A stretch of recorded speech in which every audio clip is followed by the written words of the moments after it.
Sejam todos muito bem-vindos a mais uma viagem no tempo aqui no nosso canal.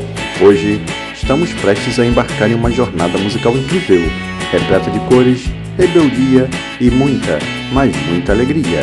Estamos prestes a explorar os mágicos anos 60, uma década que trouxe consigo uma explosão de criatividade e mudanças revolucionárias.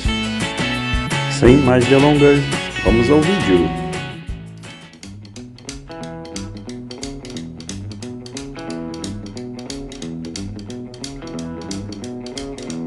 Os anos 60 foram uma época incrível e cheia de energia, onde a juventude estava pronta para desafiar convenções e abraçar a mudança.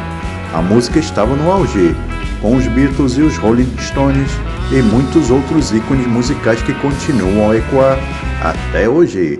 As roupas eram coloridas e extravagantes, com estampas psicodélicas e calças boca de sino, que faziam todo mundo dançar como se não houvesse amanhã.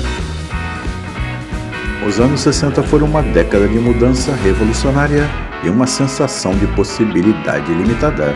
Foi um momento de experimentação, expressão e esperança. E, mesmo que essa década tenha ficado para trás, seu espírito vibrante continua a inspirar gerações que vieram depois. Viva os anos 60 e sua alegria contagiante!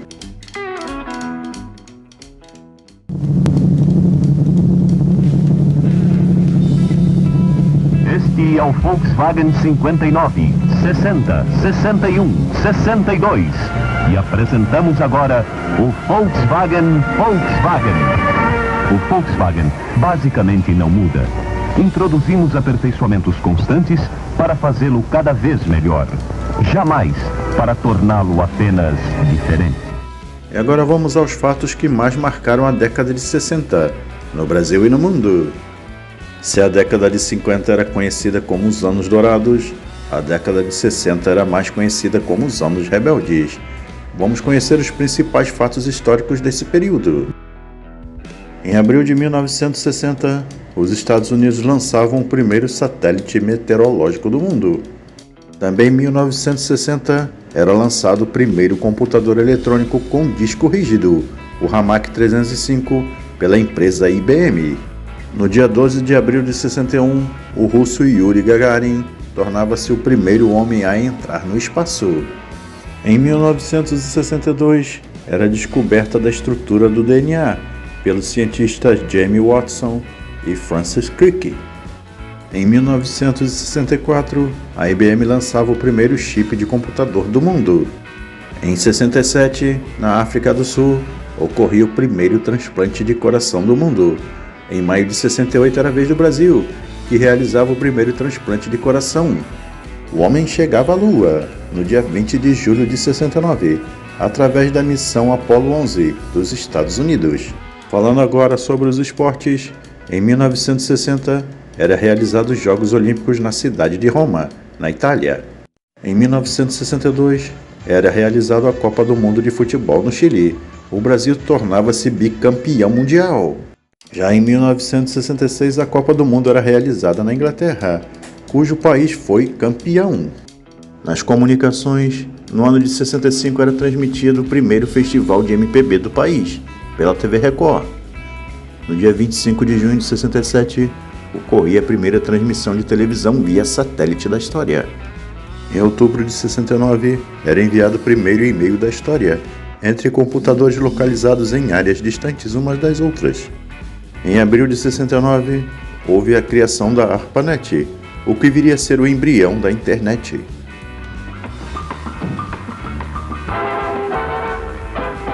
Esta moça é diplomada em cortesia. A Varig prepara comissárias e comissários de bordo para servi-lo sempre melhor. Dia 21 de abril de 1960, a capital do Brasil é transferida do Rio de Janeiro para Brasília. No dia 3 de outubro de 60, Jânio Quadros era eleito presidente do Brasil. Porém, no dia 25 de agosto de 61, ele renunciava ao cargo.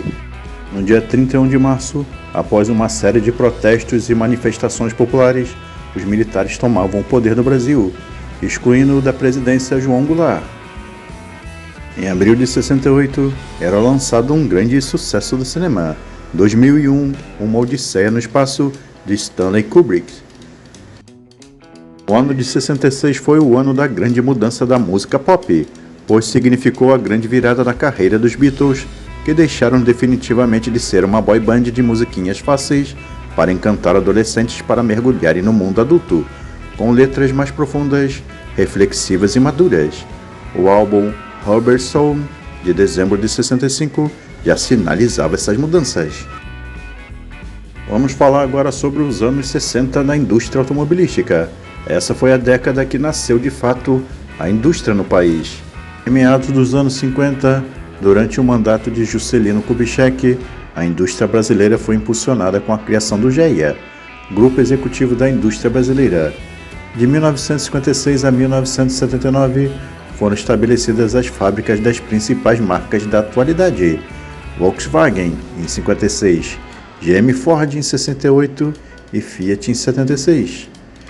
No final dos anos 60, o Brasil já contava com mais de 60 mil veículos produzidos e o estado de São Paulo tornou-se o maior parque industrial da América Latina. Em 1960, a Cinca apresentava seu modelo de luxo, o Presidence.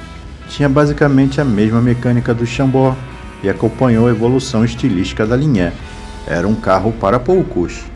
Também em 1960, o mercado recebia com impacto o lançamento do primeiro Aero-Willys, um sedã de 4 portas. Com design um tanto quanto ultrapassado, logo adiante ele modificava o seu desenho. Foi também em 1960 que a Willys apresentava seu carro conceito Saci. O Saci nunca foi comercializado e não passou de um estudo da Willys a partir do chassi da Rural, mas abriu espaço para o lançamento do Aero-Willys, por exemplo. Em 1961, a Willys apresentava o primeiro esportivo brasileiro de série. Era o Willys Interlagos. Tinha 3 versões: berlineta, coupé e conversível. Foi também em 1961 que o DKV Vemag Belka recebia atualizações, por exemplo, como os novos para-choques e lanternas traseiras maiores. Em 62, a Willys apresentava o Gordini. O Gordini era o Dauphine mais possante e com uma novidade: câmbio de 4 marchas. Mas a grande sensação de 1962 era o Carmanguia, um belíssimo Volkswagen que utilizava a mecânica e o chassi do Volkswagen Fusca. No começo de 1963, chegava às concessionárias o novo Aero-Willys, agora chamado 2600. Trazia uma revolução no seu desenho, muito mais moderno e agradável. Foi também em 1963 que a Cinca apresentava o modelo Rally, que vinha com 2 carburadores e foi uma das primeiras tentativas de se produzir versões mais esportivas.